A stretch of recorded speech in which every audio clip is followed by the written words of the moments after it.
advises women not to use underwear at home this summer.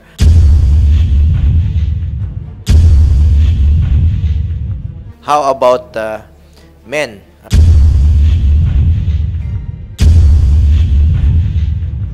No comment, Mr. Chair. No comment ka? So I think possible yon. That's an advice. Some gynecologists actually advise that. As women, Yusek Emmy Chong and Yusek Laksamana, do you have any comment? Mr. Chair, I would frequent my OBGYN also, and she also recommends using cotton underwear for women. It might affect the man na katabi niya. Kasi kung wala nang suot, baka akalain niya, maisip na signal nung male na, uy, bakit walang suot yung katabi ko? So, baka. Lalo na nasa tag-init, wala lang mali siya, no?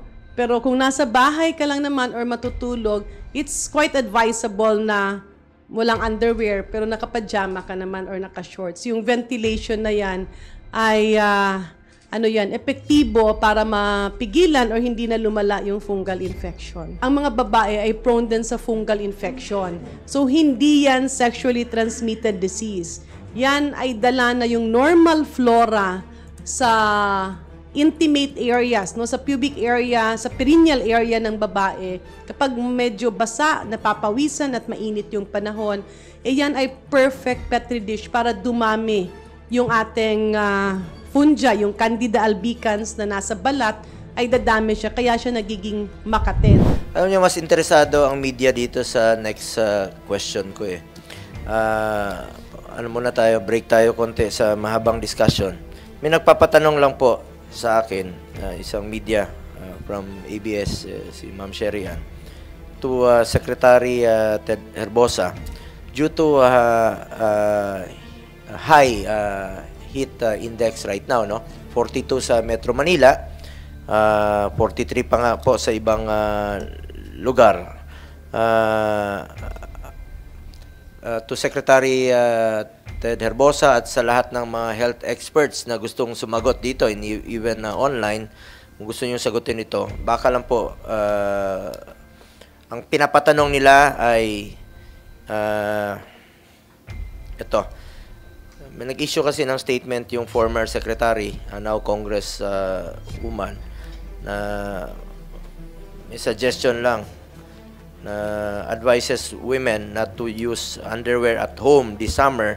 Tapos pinapatanong po nung media, how about men?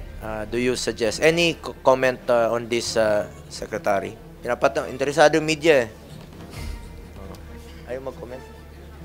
Mr. Chair. Ay, Secretary, Tulfo, mag-comment ka muna. Ayaw mag-comment si... No comment, Mr. Chair. No comment ka? O si Secretary Ted, ang ating health expert naman ang ating pasagutin. Thank you, Mr. Chair.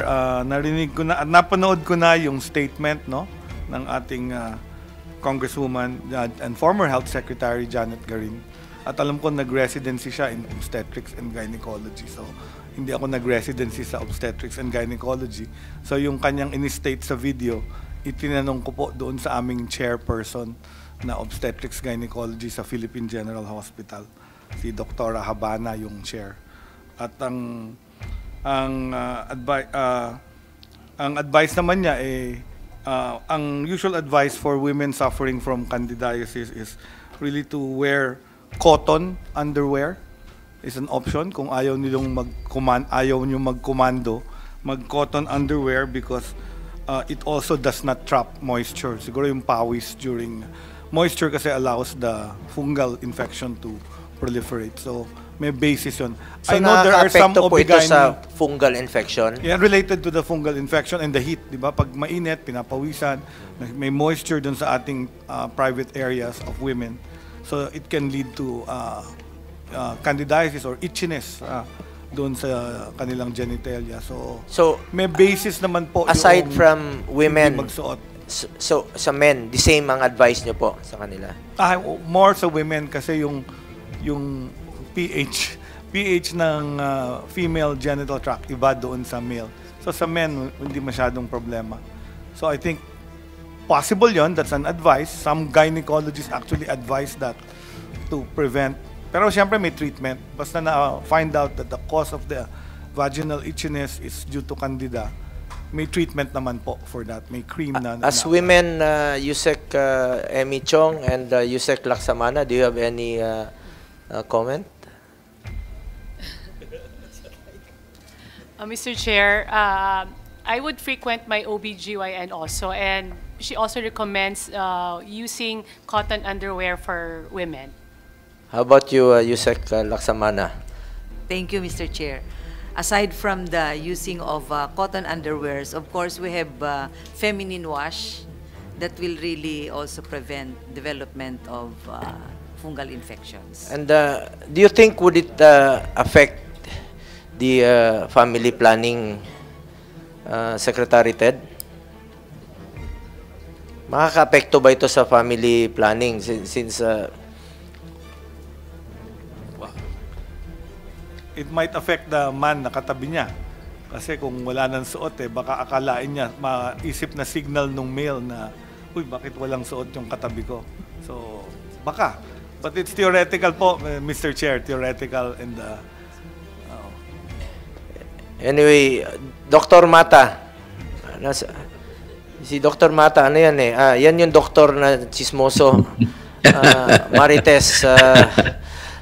Gusto mo mag-comment, Dr. Mata, since expert ka sa chismis, you are known to be Marites. Marites? Opo. Bakit ka Marites? Thank you, Mr. Chair. Actually, pediatrician din po ako, Mr. Chair, at I agree with Secretary Orbosa. But bottom line, we have to control pa rin yung ating hydration pa rin and avoid talaga sa maiinit lang na lugar. So, pwede pa rin mag-underwear naman. Then, just adjust your environment and just hydrate. So pwede pa rin po. But yes, I agree po sa na-answer na po nila, Mr. Chair. So, ano bang bagong chismis dyan ngayon? Secret mo na, Mr. Chair, kasi atin pang pina-finalize kung nagkabalikan na.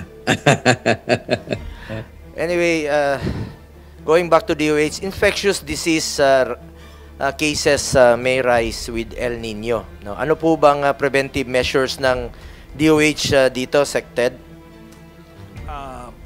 For the El Nino or the heat wave, usually ang number one infection ay yung mga foodborne and waterborne illnesses. So infections, yung food madaling masira when the food is prepared before eating or reheated, ang chances na mga bacteria mag-grow doon ay mataas. So may foods na hindi dapat kainin ka agad pagkaluto at wag nang itabi kasi pag hinintay mo pa kainin later, baka may growth na bacteria magkakos ng acute gastroenteritis. Ganun din yung waterborne illnesses. Pag mahina ang tubig, nagsisip yung from the wastewater, sewage, or whatever, nagsisip sa pipelines yung water. Pwedeng contaminated yung water.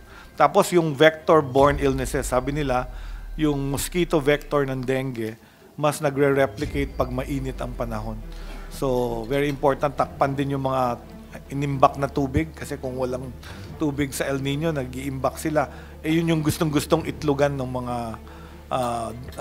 nung Aedes aegypti na siyang nagdadala ng dengue. So, ang usual findings niyan, tumataas yung mga dengue, chikungunya, at ano-ano pang mga vector-borne illnesses.